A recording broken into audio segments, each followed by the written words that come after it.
Carros mais econômicos até R$25 mil para você comprar agora no início de 2023. Juntou uma grana para trocar de carro, até mesmo comprar seu primeiro carro, mas está na dúvida sobre quais são as melhores opções de compra? Então vem comigo que nesse vídeo eu vou trazer uma lista completa com várias sugestões nessa faixa de preço, que serão divididas em duas partes. Na primeira parte falarei de carros com carroceria hatch, então mais compactos, ótimos para o dia a dia, para o trânsito urbano mais pesado, para encontrar vagas para estacionar. Já na segunda parte falarei de carros na carroceria sedã para você que precisa de porta-malas, até um pouco mais de desempenho, mas ainda precisa de um carro econômico. Também tem várias opções interessantes.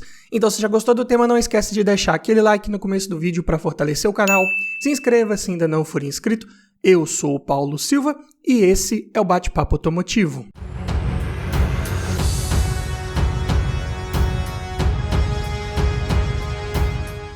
E só para constar, todos os preços que eu disser nesse vídeo foram cotados em fevereiro de 2023, começando aqui com o primeiro da lista, Renault Sandero Expression 1.0 16 válvulas flex câmbio manual, ano 2008. Tabela FIP desse carro hoje está em R$ 22.925. Ainda sobrou uma margem de segurança ali para negociar, para você fazer aquela primeira revisão básica ali, na verdade. Aqui ele é equipado com conhecidíssimo motor D4D, origem Renault, que também vinha lá no Clio, nos Logan 1.0 também. Comando simples no cabeçote, acionado por correia dentada, apesar de ser 4 válvulas por cilindro. E a potência fica em 76 cavalos na gasolina, 77 no etanol. Torque de 9.9 kg na gasolina e 10.1 no etanol. Para a época, era um dos 1.0 de melhor desempenho aí, com certeza. 1.025 kg para um hatch compacto, né? A relação de peso-potência fica em 3.3 kg por cavalo. Claro que aqui nós estamos falando de um carro de alto desempenho, um carro com boas respostas ao acelerar, mas o foco aqui realmente é a economia de combustível, é ser um carro mais compacto, bom para o dia a dia. O câmbio é manual de 5 marchas, os engates são mais pesados um pouco, como vários Renault mais antigos, mas atende bem, mecanicamente falando, é um câmbio até bem resistente. E é um dos de maior porta-malas da categoria, 320 litros de capacidade. E ainda conta com banco traseiro rebatível se você precisar aumentar essa capacidade de carga. Já os pneus, medidas 185, 70-14, perfil um pouco mais alto, visando o conforto ao rodar. E aro 14 você encontra com preços um pouco mais acessíveis também. E o consumo, foco aqui do nosso vídeo, falando em dados de ficha técnica, na cidade esse carro faz 8 km por litro com etanol e 12.1 com gasolina. Na estrada 8.8 no etanol e 13 na gasolina. Lembrando aqui que esses são dados oficiais, obtidos sob condições controladas aí de testes, Dependendo da sua forma de guiar, na prática, dependendo do trânsito que você pegar, você pode conseguir números até melhores do que esses aí, com certeza. E nessa versão Expression, ele vinha de série apenas com direção hidráulica. E como opcionais, dava para equipar com vidro elétrico nas portas dianteiras, travas elétricas, alarme, ar-condicionado e duplo airbag frontal. Não é o mais equipado da categoria, também nós estamos falando aqui da versão top de linha, mas até que atendia bem ali para o básico da categoria, pelo menos direção assistida. Se você conseguir encontrar um com ar-condicionado funcionando direitinho também, ótima opção de compra, vai facilitar a sua revenda também. E o sistema de som vinha com um CD player instalado na concessionária, então é um pouco mais difícil você encontrar essa versão aí com som original. Falando dos pontos positivos de pegar um Sandero desse, primeiro é o seu motor bem resistente, confiável, econômico, como vimos aqui em números, com boa oferta de peças em preços razoáveis, acessíveis, nada aqui de exagerado para manter um carro desse. Carro de ótimo espaço interno, também um dos melhores da categoria quanto a isso, assim como a capacidade de porta-malas também, com certeza. É um carro com boa altura do solo, então não raspa ali com facilidade e boa revenda. Pelo que ele entrega, pelo preço que ele cobra, também é uma boa opção de custo-benefício que você consegue revender futuramente aí com relativa facilidade. Mas é claro que ele tem seus pontos negativos, O desempenho vai ser fraco, É um carro um pouco pesado para esse motor 1.0, mas o foco, repetindo aqui, é a economia de combustível e nesse ponto esse carro se sai muito bem, sim, com certeza. É um carro de acabamento também fraco, materiais ali de baixa qualidade, é plástico duro mesmo para todo lado. Localização dos botões dos vidros elétricos veio ali no console central, de acesso um pouco mais difícil, Incomoda num primeiro momento, mas depois você se acostuma. Além disso, lista de equipamentos, merecia alguns itens aí a mais, de série, mas temos que dar um desconto também se tratando da época desse carro. carro, se tratando que carros mais compactos da época já não vinham muito bem equipados de série. Step vem localizado embaixo do veículo, né? Ruim de tirar, ruim de colocar de volta. O câmbio, como eu disse, ele tem engates um pouco mais pesados e até um pouco imprecisos, pode incomodar também num primeiro momento. Tem relatos de folga em caixa de direção e vazamento de óleo na coifa do semi-eixo do lado do câmbio, né? Que se isso acontecer, pode vazar o óleo do câmbio e você ter problemas de lubrificação aí de transmissão. Então é algo para se observar tanto no momento ali de uma avaliação antes de fechar negócio, quanto depois que você já tiver com esse carro, fazer uma avaliação ali periodicamente, ver se não está passando por esse tipo de problema. Mas passando aqui para o segundo da lista, se você quiser pegar um carro um pouco mais novo e não está ligando muito para o espaço interno, dá para pensar no Ford Ka 1.0 8 válvulas flex, câmbio manual, aqui é só 2 portas, porém ano 2012, um dos últimos aí de segunda geração, por R$ 24.559. Aqui você leva um veículo equipado com motor Zetec Rocam, de comando simples no cabeçote, porém acionado por corrente, também uma vantagem, né? Você não precisa se preocupar com aquela troca periódica preventiva de correia dentada. Potência, 68 cavalos na gasolina, 73 no etanol. E torque de 9 kg na gasolina e 9,4 no etanol. O Ka já é mais leve, 936 kg. Então a relação de peso-potência fica um pouco melhor, 12,9 kg por cavalo. Como vimos aqui, não é 1.0 mais potente. Mas, pelo Ka ser bem mais leve, acaba entregando um desempenho ligeiramente melhor comparado ao Sandero. Câmbio manual de 5 marchas, os engates aqui até que eles são mais justos, mais precisos, mais agradável para rodar no dia a dia. Porém, o porta-malas é pequeno, 263 litros de capacidade. Apesar de contar com bancos rebatíveis, mas por não ser bipartido, se você estiver levando um passageiro no banco de trás, já não consegue mais aumentar essa capacidade de carga. E as medidas de pneus são as 175/6514, aí uma das mais comuns para aro 14, então sem problemas para encontrar pneus para esse carro. E o consumo na cidade fica em 8,1 no etanol, 11,6 na gasolina. Na estrada, 9,2 no etanol e 13,5 na gasolina. Outro aqui bem econômico de fato. Porém, equipamentos aqui só como opcionais. Tinha disponível direção hidráulica, vidro elétrico nas 2 portas, travas elétricas, rodas de liga leve, ar-condicionado, duplo airbag frontal e faróis de neblina. E o sistema de som também era opcional. Se equipado vinha com CD player e conexão Bluetooth. Então, vai pegar um carro desse, procure um mais bem equipado possível, né, para facilitar a sua conveniência, a sua comodidade a bordo e também facilitar a revenda desse carro, né? Você pega um carro desse aí sem nada, né, sem nenhuma direção, sem um ar-condicionado, vai ser um pouco mais difícil de encontrar um comprador futuro.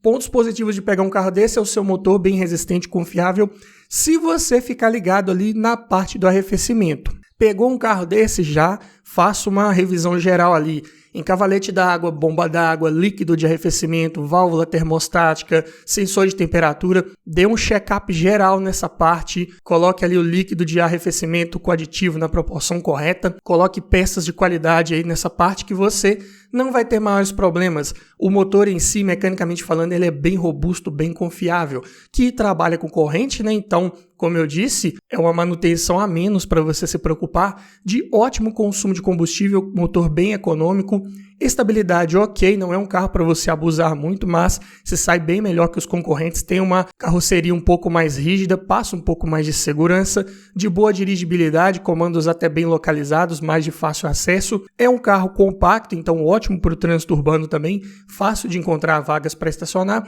e é um carro barato pelo ano de fabricação. Claro que isso tem alguns motivos, né? Um carro que se desvalorizou mais ao longo do tempo, mas a chance de você conseguir pegar um carro desse com a quilometragem menor também é bem maior, né? Um 2012 é mais fácil você encontrar ele menos rodado do que um Sandero 2008, com certeza. Mas por que ele se desvalorizou mais, né? Algumas razões são o seu desempenho, né? Claro, ele é mais fraco, é 1.0 de época, não tem como fugir disso. É um carro de apenas 2 portas, né? Não tinha opção 4 portas nessa carroceria, então o acesso aos bancos traseiros é ruim, já tem pouco espaço lá para quem vai ali no banco de trás. Para entrar, pior ainda, né? Tem que ficar ali inclinando aquele banco dianteiro, abaixando a cabeça para entrar, o que não é legal.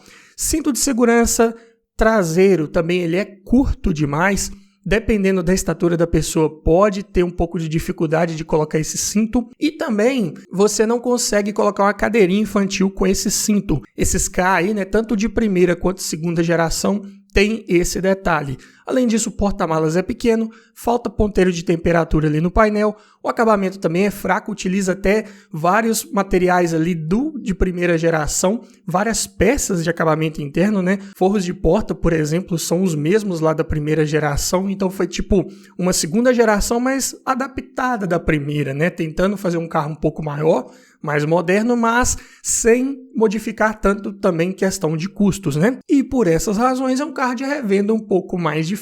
Sendo assim, claro que ele ia se desvalorizar mais também ao longo do tempo, mas se você quer um carro com melhor facilidade de revenda, um carro ótimo de mercado, dá para pensar num Fiat Uno Mileway Economy 1.0 8 válvulas flex manual 4 portas 2011, quase o ano do Ka, mas é um carro muito mais fácil de revender, com certeza.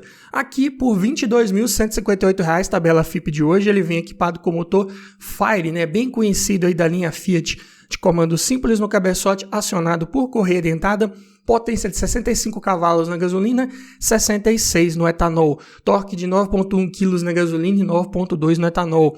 Parecem números bem modestos, mas é um carro ainda mais leve, 820 kg, então a relação de peso-potência ainda fica um pouco melhor, 12.4 kg por cavalo. Nesse carro você já sente um desempenho um pouco melhor, apesar de não ser, claro, dessa proposta, né, de ser de alto desempenho, mas ainda assim é um carro que não faz feio no trânsito, no dia a dia, é um carro de boa agilidade com certeza. Câmbio manual de 5 marchas, engates são imprecisos, que você tem que se acostumar ali ao rodar com esse carro, mas depois de um tempo se sai bem. O porta-malas tem incríveis 290 litros pelo modelo de carroceria, até que ele surpreende positivamente, né? Mas um dos grandes motivos disso é que o step não vem ali no porta-malas, ele vem fixado no cofre do motor, então libera um pouco mais de espaço para carga. E ainda conta com banco traseiro rebatível. Já as medidas de pneus são as 175/70/13. Pneus aqui que hoje em dia estão ficando um pouco mais escassos no mercado, ainda encontra com certa facilidade, porém os preços já estão ali batendo quase pneus de aro 15. É algo para se ter em mente. E o consumo na cidade fica em 8.4 no etanol e 12.1 na gasolina. Na estrada, 9,5 no etanol e 3.6 na gasolina. Mas eu digo que é um carro que na prática, você sabendo levar ele de forma tranquila, sem pressa, vai fazer números bem melhores, principalmente na estrada. E como equipamentos também era tudo opcional. Tinha disponível a direção hidráulica, vidro elétrico nas portas dianteiras, travas elétricas, alarme e em raras unidades aí com ar-condicionado também. Esse aqui já é mais difícil você achar com ar-condicionado, tem alguns, mas pelo menos com direção hidráulica seria interessante você pegar. Apesar que a direção mecânica desse carro ela já é bem leve, né? É um carro bem leve, mas podendo pegar com alguns opcionais, melhor ainda, né? Sistema de som também vinha um CD player apenas como opcional. Os pontos positivos de pegar um Uno Mille são a sua robustez, confiabilidade mecânica, peças baratas e fáceis de encontrar, um dos mais baratos de manter aí dessa lista com certeza, de bom desempenho aliado a um excelente consumo de combustível, carro de ótima visibilidade externa, né? Boa área envidraçada, ótimo para auxiliar ali nas manobras, além de ser bem compacto, né? Então ótimo para encontrar vagas para estacionar também, ótimo para andar pelo trânsito mais pesado. É um carro de suspensão mais elevada, né? Principalmente nessa versão aqui, o Way, né? Então se você precisar pegar uma estrada de terra, um off-road mais leve, é um carro que vai se sair muito bem, com certeza. Mas como pontos de atenção, acabamento e espaço interno são fracos, é um carro de dimensões bem mais reduzidas, o acabamento ali das portas, né, ele nem cobre a porta inteira, fica um pedaço de lata aparecendo ali, reduções de custo da época, pouco confortável ao rodar, principalmente na traseira, é uma suspensão de concepção mais rígida.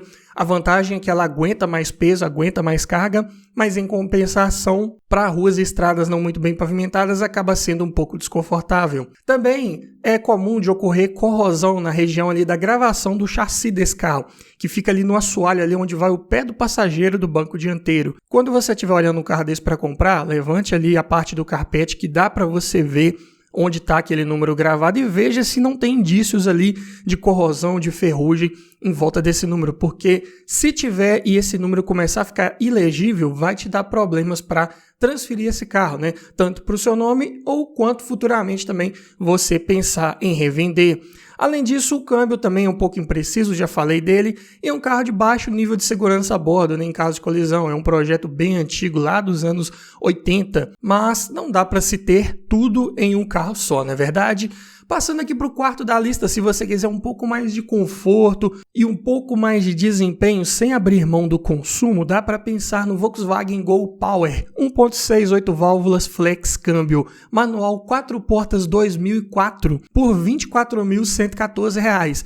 Aqui você está abrindo mão de ano de fabricação para levar um carro de melhor desempenho e alguns outros pontos positivos que eu vou falar já já. Começando aqui pelo motor, né, o conhecidíssimo AP1600. De comando simples no cabeçote, acionado por correia dentada, motor com ampla oferta de peças no mercado até os dias atuais e que inclusive já fiz um vídeo completo falando só sobre ele, detalhes técnicos, padrões construtivos, projeto, pontos de atenção para você observar antes de comprar um carro com esse motor, o link está aparecendo aqui em cima, mas resumindo, a potência dele é 97 cavalos na gasolina, 99 no etanol, e de torque 14 kg na gasolina e 14.3 no etanol. Aqui já é o flex, né? Diga-se de passagem, né? Foi o primeiro motor flex aí do Brasil. Peso desse carro, 990 kg, muito bom também, abaixo dos 1.000, então a relação de peso-potência fica em 10 kg por cavalo. Aqui esse 1.6 fez toda a diferença. Câmbio manual de 5 marchas, aqui já temos bons engates mais justos, mais precisos.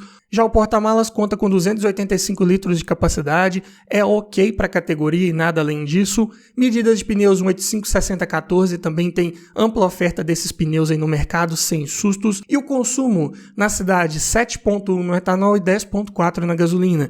Na estrada, 9.4 no etanol e 3.7 na gasolina.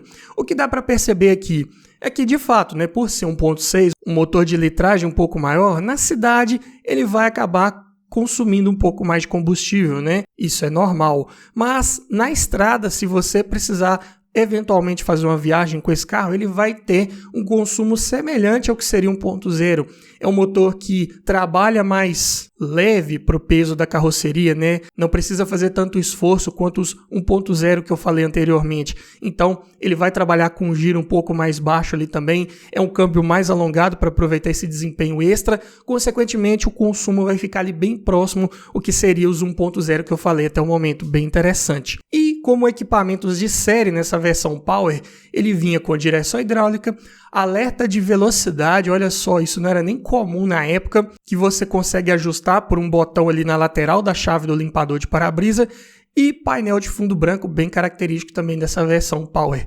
E os opcionais disponíveis eram os vidros elétricos nas 4 portas, travas e retrovisores elétricos, alarme, rodas de liga leve, ar-condicionado e faróis de neblina. Para um 2004 eu diria que está até bem equipado com certeza. E o sistema de som vinha com o CD player também como item opcional. E os pontos positivos são o seu motor simples de manter, fácil de encontrar peças, motor bem resistente e confiável, um dos mais confiáveis que temos no nosso mercado, com certeza. De ótimo desempenho aliado a um excelente consumo de combustível, se tratando aí de 1.6 de época, além de ter até um bom acabamento considerando os concorrentes da época, materiais ali de qualidade ok, apesar de fazer um pouco mais de ruído, né, infelizmente, mas é considerado por muitos aí um dos melhores acabamentos já usados no Gol. Além disso, é um carro de boa procura no mercado, é um carro muito valorizado, olha só, um Gol 2004 no preço de um Uno 2011, um K 2012, um Sandero 2008, né? De certa forma, todos aqui eram concorrentes na época. Então, o Gol é um carro que envelheceu melhor, perdeu menos valor ao longo desse tempo e provavelmente no futuro também vai perder menos valor comparado aos seus concorrentes. Ótimo para você que está comprando um carro pensando no valor de revenda futuro. Pontos negativos: porta-malas, capacidade apenas ok, dá para levar ali bagagens de 2, 3 pessoas no máximo. Ajuste de altura do banco ali do motorista ele tem, mas ele não eleva o assento como um todo, ele só muda a inclinação, o que não é legal, é mais difícil um pouco de encontrar a melhor posição de guiar. E também, por ele ser muito valorizado, pode ser considerado um ponto negativo, porque se é um carro que cai pouco de preço, a desvantagem é que ele está caro hoje pelo ano de fabricação, pelo que ele entrega. Então você tem que pôr na balança, né? Vale a pena pegar um carro mais antigo, para não perder muita grana, ou pegar um carro mais novo um pouco e lidar com a futura depreciação. É algo para se pensar. Mas vamos passar agora para a segunda parte do nosso vídeo, falar de carros um pouco mais espaçosos, né, sedãs, com porta-malas maiores, né? Mas antes eu tenho um recado para você. Tá olhando um carro para comprar, mas está na dúvida se aquele carro foi bem cuidado, se ele foi batido, quer aprender a avaliar um carro em detalhes? Para isso, eu desenvolvi um e-book completinho com mais de 280 itens de tudo que você precisa observar em um carro e o que você precisa observar para cada um desses itens. Dessa forma, você vai garantir uma compra mais segura, mais técnica e não corre o risco de esquecer nada na hora de avaliar o seu próximo carro. Então, esse e-book vem para te trazer muito mais conhecimento e aumentar muito as suas chances de levar um excelente veículo para sua garagem. Link na descrição. E passando aqui para o quinto da lista, tem a opção interessante do Chevrolet Corsa Sedan Premium 1.4 8 válvulas flex câmbio manual 2009. Aqui é o famoso Corsa C, né? Terceira geração mundial desse carro. Preço de R$ 23.919. Equipado aqui com o conhecidíssimo motor GM Família 1, de comando simples no cabeçote acionado por correia dentada. Outro motor também aqui tranquilo demais de manter. Potência 99 cavalos na gasolina, 105 no etanol. E torque de 3,2 kg na gasolina e 3,4 no etanol. Olha só, em potência aqui 1.4 GM, gerando melhores números do que o 1.6 Volkswagen. É claro que estão em épocas diferentes, né? Mas aqui gera um motor bem mais eficiente, com certeza. Mesmo para um carro aqui de 1.073 kg, é um sedã compacto. Então a relação de peso-potência fica em 10,2 kg por cavalo. O desempenho aqui, ok para a categoria também, com certeza. Câmbio manual de 5 marchas, aqui é o F15.5WR, de relações mais alongadas para aproveitar melhor o desempenho desse motor. Os engates aqui são leves, até relativamente precisos, mas não tanto quanto os Volkswagen. Porta-malas tem 432 litros de capacidade, excelente para a categoria. E ainda conta com banco traseiro rebatível e bipartido. Ótimo, né? Dá para levar 1 ou 2 passageiros do banco de trás e ainda reclinar a outra parte do encosto e aumentar muito a capacidade de carga se precisar. Medida de pneus 175/6514, novamente aqui essas medidas bem convencionais. Consumo na cidade 6,7 no etanol, 10,2 na gasolina. Na estrada 8,3 no etanol e 12,8 na gasolina. Ainda é um carro relativamente econômico, dá para fazer médias bem melhores com certeza, dependendo aí das condições de trajeto, de trânsito e de condução. Lista de equipamentos, versão Premium, né, que é a top de linha, vem de série com direção hidráulica, vidro elétrico nas portas dianteiras, travas elétricas, retrovisores elétricos e alarme. E os opcionais aqui disponíveis eram as rodas de liga leve, ar-condicionado, duplo airbag frontal e faróis e lanternas de neblina. E o sistema de som tinha disponível um CD player também. Então, aqui já vemos carros um pouco mais bem equipados de série, principalmente, o que é bem interessante. E os pontos positivos, então, de pegar um Corsa desse seriam a sua robustez, confiabilidade mecânica, peças bem baratas também, tudo muito simples e fácil de resolver nesse carro, de ótimo consumo de combustível, com certeza, desempenho ok se tratando aí de 1.4, excelente capacidade de porta-malas, suspensão mais macia, né, de calibragem mais voltada para o conforto, o que é bem legal para o dia a dia, né, para ruas e estradas não muito bem pavimentadas. E também uma lista de equipamentos um pouco melhor aqui, se tratando de itens de série, como eu falei. O ideal é tentar pegar pelo menos aí com o opcional de ar-condicionado, mas é um carro que já se saía melhor aí com relação a equipamentos, com certeza. Mas como pontos negativos, motores da linha VHC, né, 1.0, 1.4, tem relatos aí de bater pino, não é algo que chega a ser crônico, mas ocorreu em algumas unidades, então é algo para se dizer aqui, para que você fique alerta ao avaliar um carro desse antes de comprar. Além disso, tem relatos de falha em aterramento da bateria, bem comum. Acabamento e espaço interno ainda são de carros compactos, né, materiais plásticos ali em todo o revestimento, bancos em tecido ali de qualidade inferior comparado a carros, né, de categoria superior, claro, mas ainda assim bem melhor do que o Corsa B, né, de geração anterior, que seria depois o Classic. Aqui você tem um pouco mais de requinte, com certeza. E como vários Chevrolet de época, esse Corsa C era um carro um pouco mais baixo em relação ao solo. Então, cuidado redobrado aí nas lombadas, nas entradas e saídas de rampas de garagem. Mas é um carro que eu diria com poucos pontos negativos, né? Um carro que se sai muito bem, você consegue pegar um aí 2009 abaixo dos R$25.000. É um carro que entrega até muito pelo ano de fabricação dele frente aos seus concorrentes, então eu diria que é uma ótima opção de compra com certeza. Mas se você quer um carro com mais espaço interno ainda, dá para pensar no Ford Fiesta Sedan 1.6 8 válvulas flex manual 2008 por R$ 23.948. Aqui equipado com o mesmo Zetec Rocan que eu falei lá no Ford Ka, né? Comando simples no cabeçote acionado por corrente, porém a cilindrada aqui é em torno de 1.600, então a potência fica em 105 cavalos na gasolina, 111 no etanol, e o torque em 14,9 kg na gasolina e 15,8 no etanol. Aqui sim já é um motor de números mais adequados para um sedã compacto de 1.120 kg. A relação de peso-potência fica em 10,1 kg por cavalo. Desempenho bom, com certeza. Câmbio manual de 5 marchas, IB5, excelentes engates também, bem precisos, bem justos. E o porta-malas aqui dá um show. Conta com 478 litros de capacidade, bancos traseiros rebatíveis bipartidos e abertura pantográfica da tampa. Um diferencial aqui para vários concorrentes na época. Então, é algo que vale destacar aqui com certeza. E as medidas de pneus, novamente 175/6514. Não é à toa que eu estou falando aqui que são bem comuns, não é verdade?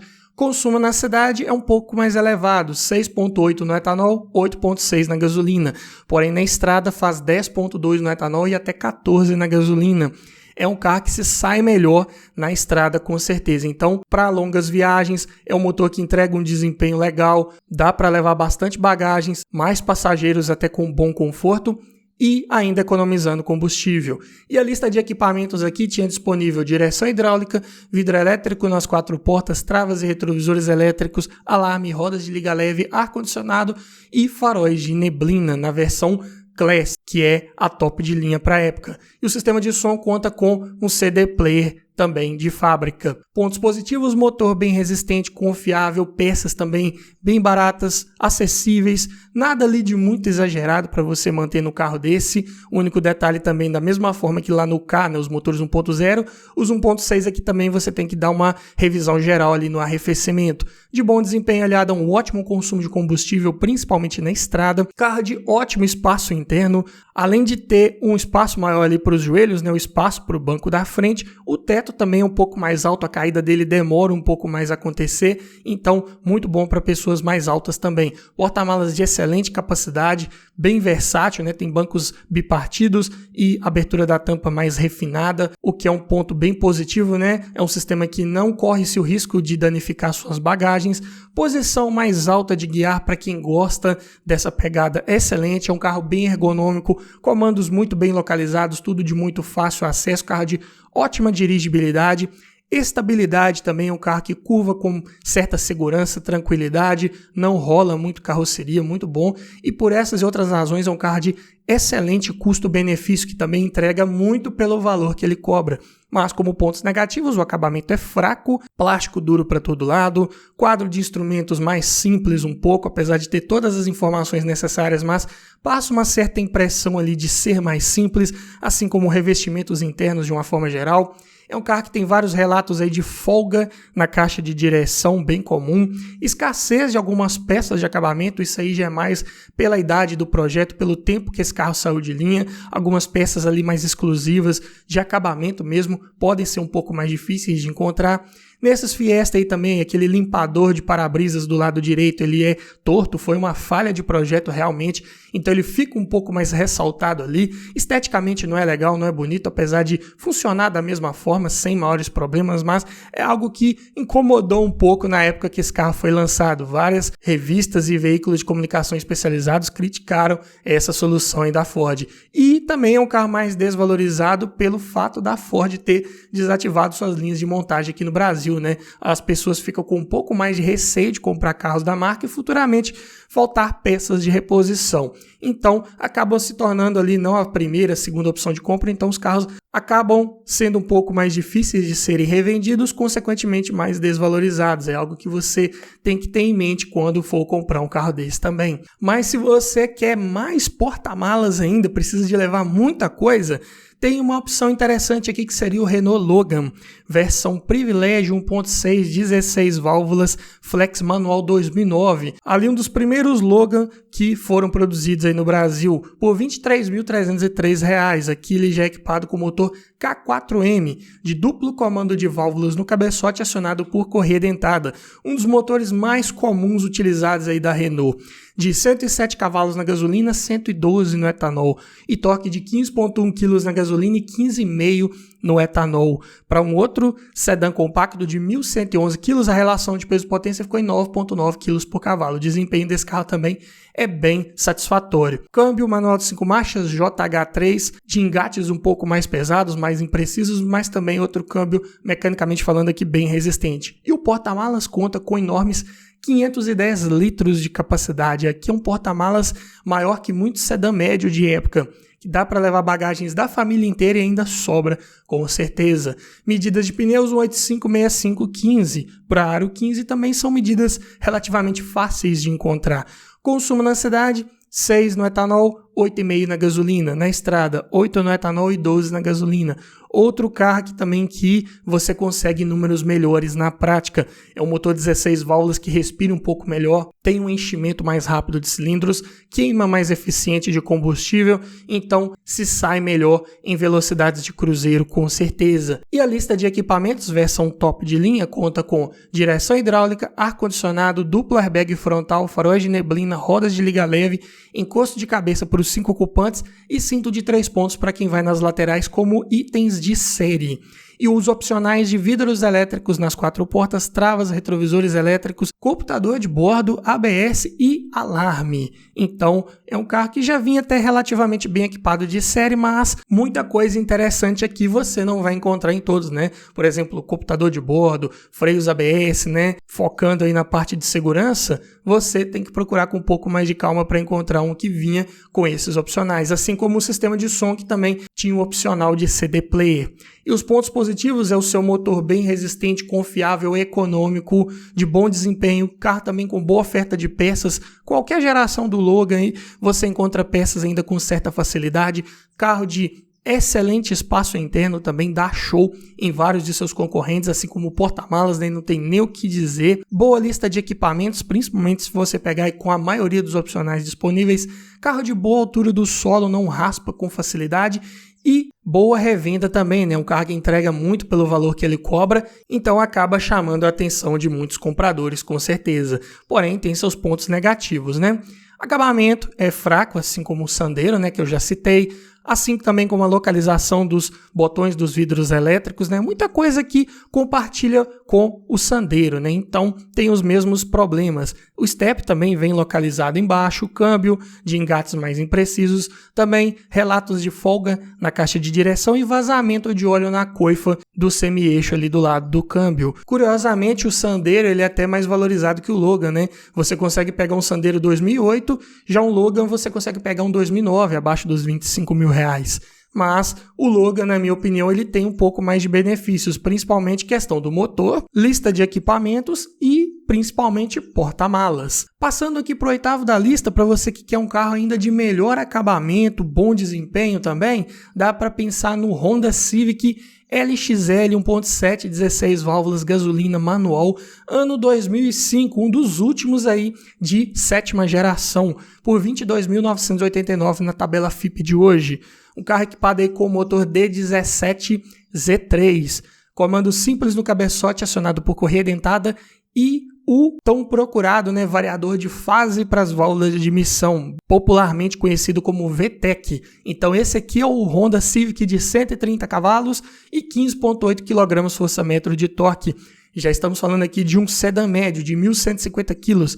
Então a relação de peso-potência ficou em excelentes 8,8 kg por cavalo. Aqui sim você vai ter um desempenho muito bom, respostas rápidas ao acelerar, ultrapassagens e retomadas de velocidade com tranquilidade, com segurança. Ainda mais equipado aqui com câmbio manual de 5 marchas, com engates bem justos, bem precisos, câmbio bem digno de um carro de proposta mais esportiva, com certeza. O porta-malas tem bons 402 litros de capacidade e conta com bancos traseiros rebatíveis e bipartidos, então dá para levar bagagens aí de 3, 4 pessoas ainda com certa facilidade. Medidas de pneus, novamente aqui um 856515, as mesmas do Logan. E não quer dizer necessariamente que um carro que tem bom desempenho vai ter consumo elevado. Aqui o Civic tem médias de 10,2 km por litro na cidade e 14 na estrada. Aqui é um motor apenas a gasolina, né? Então, se você quiser desempenho, quiser acelerar, é um carro que vai ter um consumo mais elevado, não tem o que fazer, né? Mas se você andar de forma tranquila, sem pressa, adotando técnicas, né, de condução mais eficiente, mais econômicas, você consegue sim números bem interessantes de consumo, com certeza. E nessa versão LXL, né, que é a intermediária para a época, já vinha de série com direção hidráulica, vidro elétrico nas 4 portas, travas e retrovisores elétricos, rodas de liga leve, alarme, ar-condicionado, encosto de cabeça e cinto de 3 pontos para quem vai nas laterais, dupla airbag frontal e freios ABS. E o único opcional disponível aqui eram os bancos de couro. Tinham outros opcionais disponíveis, né, como controlador de velocidade, por exemplo, mas só na versão top de linha, que seria a EX. E como sistema de som aqui vinha de série com um CD player. E os pontos positivos de pegar um Honda desse aí é o seu motor bem resistente, confiável, que não quebra com facilidade. Claro, você tem que cuidar ali do básico, né? Troca de óleo, filtros, correia dentada ali com tensor no tempo, na quilometragem corretos, como manda o manual do proprietário. É um carro que dificilmente vai te incomodar. Claro, você também tem que pegar um que tenha boa procedência, que tenha um bom histórico de manutenção, esteja com as revisões ali em dia, em ordem, né? O dono anterior tenha cuidado bem desse carro. É um carro que não incomoda com facilidade.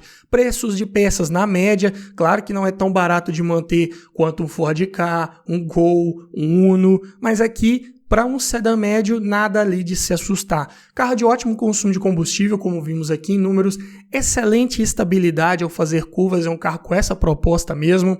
Suspensão independente nas 4 rodas, então muito bom, com certeza. Passa bastante segurança nessas situações. Carro de ótimo prazer ao guiar, posição mais esportiva, você se senta mais baixo ali no cockpit, o que é legal. Comandos também bem localizados, tudo de muito fácil acesso. Excelente dirigibilidade também ali na questão do câmbio, engates de marcha bem curtinhos, bem justos, precisos, ótimo, com certeza. Assoalho traseiro é plano, então ótimo para quem vai no banco traseiro ali, espaço principalmente para os pés de quem vai no meio do banco traseiro. E acabamento e espaço interno também excelentes de uma forma geral, né? Bons materiais ali utilizados em painel, forros de porta, bancos em veludo de boa qualidade ou com os opcionais de couro, soft touch ali, né, no painel, nos forros de porta, né, na parte superior, então muito bom, com certeza. Pontos negativos, esse motor trabalha com tuchos mecânicos que exigem ajuste de folga de válvulas periódico preventivo. Se você não fizer essa manutenção, esse motor pode sim perder potência e passar a gastar mais combustível. Por ser um carro de proposta mais esportiva, a suspensão tem uma calibragem mais dura, mais rígida. Pode não ser muito confortável em estradas e ruas não muito bem pavimentadas. Além disso, pela suspensão traseira ser independente, né, do tipo duplo A, ela exige um cuidado extra, né, uma manutenção extra, que é com relação ao alinhamento periódico preventivo, que você tem que fazer nesse eixo também, e na questão da manutenção corretiva, ela trabalha com buchas em maior quantidade, buchas mais bem dimensionadas, né, para uma pegada mais esportiva. Então, quando você precisar trocar essas buchas, vai ser um pouco mais caro, tanto a mão de obra quanto os preços dessas peças comparado com sistemas aí de eixo de torção. E na questão do alinhamento, é importante também você observar ali como está o desgaste dos pneus do eixo traseiro, né? Porque é um carro que costuma abrir cambagem quando essas buchas se desgastam muito e aí começa a desgastar os pneus traseiros de forma irregular, perde alinhamento e aí também você pode perder um par de pneus aí rapidamente se não ficar atento com esse detalhe. Além disso, o porta-malas tem capacidade apenas ok, se tratando de um sedã médio, e é um carro baixo em relação ao solo, né? Raspa mesmo com facilidade, é um carro bem baixo, o capô dele bem baixinho, frente baixa, então atenção redobrada aí nas lombadas em entradas e saídas de rampas. E para você que ficou até o final, sabe que eu sempre trago um carro a mais sempre prepara um bônus, não é verdade? Vamos aqui então para o nono da lista, para você que quer um carro com um pouco mais de altura do solo. Volkswagen Santana MI 1.8, 8 válvulas, gasolina manual 2006. Último dos moicanos aí, né? O último Santana fabricado aí no Brasil. Por R$ 19.640, sobra uma boa grana aí do nosso orçamento de 25 mil, né? Equipado com motor AP1800 de comando simples no cabeçote acionado por correia dentada, porém aqui ele não é flex, né? Então a potência de 99 cavalos e o torque 15,5 kgfm. Suficiente para um sedã médio de 1.095 kg. Relação de peso-potência 11,1 kg por cavalo, mas na prática é um carro que se sai até bem com relação a desempenho e melhor ainda com relação ao consumo, vou falar dele já já.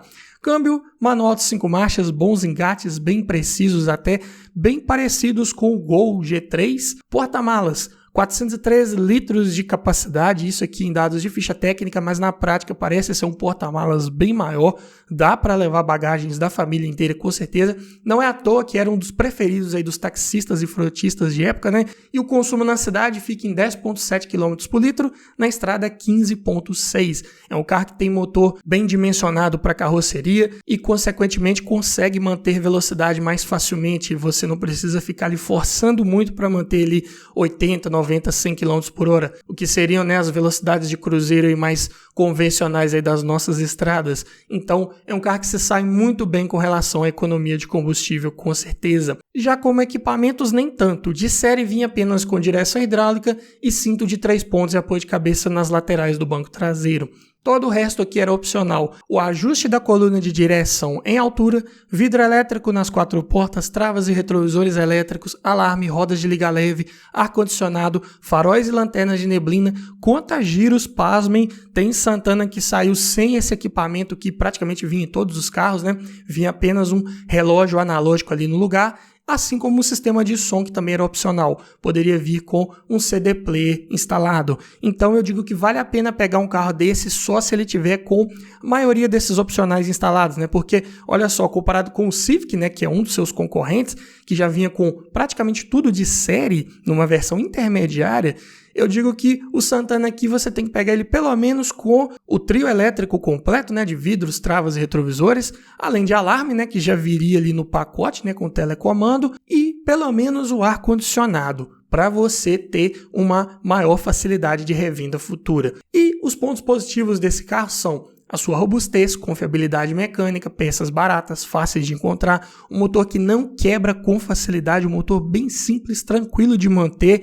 Você cuidando do básico, você vai ter motor, câmbio, carro e para muito tempo com certeza. De bom desempenho aliado a um excelente consumo de combustível, ótimo espaço e acabamento internos, excelentes materiais utilizados ali em todo o revestimento interno, não tem um soft touch tão bom quanto no Civic, mas ainda assim não faz feio, carro bem espaçoso e confortável ao rodar, diferente do Honda, né? Suspensão um pouco mais alta, que não raspa com facilidade e mais macia também, calibragem mais voltada para o conforto de quem vai ali viajando nesse carro, que é bem legal. Mas é claro que isso tem o seu preço, né? A estabilidade é fraca, né? É um carro que não curva com tanta segurança como o Civic. Isolamento acústico também não é dos melhores, é um motor mais ruidoso, mais barulhento. É um carro com baixo nível de segurança a bordo em caso de colisão, plataforma mais antiga, projeto lá dos anos 80 que também traz consigo as suas falhas, né, de trincas na carroceria que ocorrem com certa facilidade ali em torres dos amortecedores, parede corta-fogo, túnel central inferior e também muito comum de ocorrer infiltração de água no porta-malas desse carro.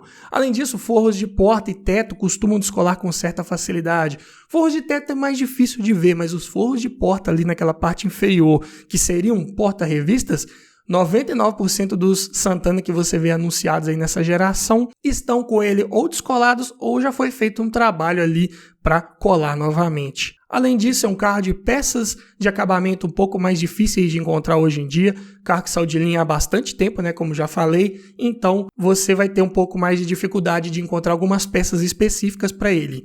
E, mais especificamente aqui nesses últimos Santanas, quando ele já estava enfrentando aí uma baixa no volume de vendas, era um carro que, em sua maioria, era vendido para taxistas e frotistas. Então, você tem que observar com um pouco mais de cuidado para ver se você não estar comprando um carro com altíssima quilometragem. Não que o motor não aguente, é um motor que roda até 1 milhão de quilômetros aí, se for bem cuidado. Mas com uma alta quilometragem é mais difícil você encontrar um que já tenha passado por todo um bom histórico de revisões ali ao longo do tempo. Então, é algo para se observar, né? O ideal é tentar pegar um com a menor quilometragem possível. Mas me diga você, frente a todas essas sugestões, qual desses você levaria para sua garagem? Ficou faltando algum outro carro interessante, econômico, na faixa dos 25 mil reais? Deixa aqui nos comentários, quero ouvir a sua opinião, quero ouvir a sua sugestão. E se você gostou desse tipo de vídeo, vou deixar aqui no final uma playlist com vários vídeos nesse formato. Lá tem listas de carros de 15, 18, 20, 22 mil reais. Tem listas de carros também de preços mais elevados, né? 30, 40, 50 mil, para te ajudar a escolher o melhor carro para sua garagem. No mais é isso, obrigado por assistir, aquele abraço e até o próximo vídeo.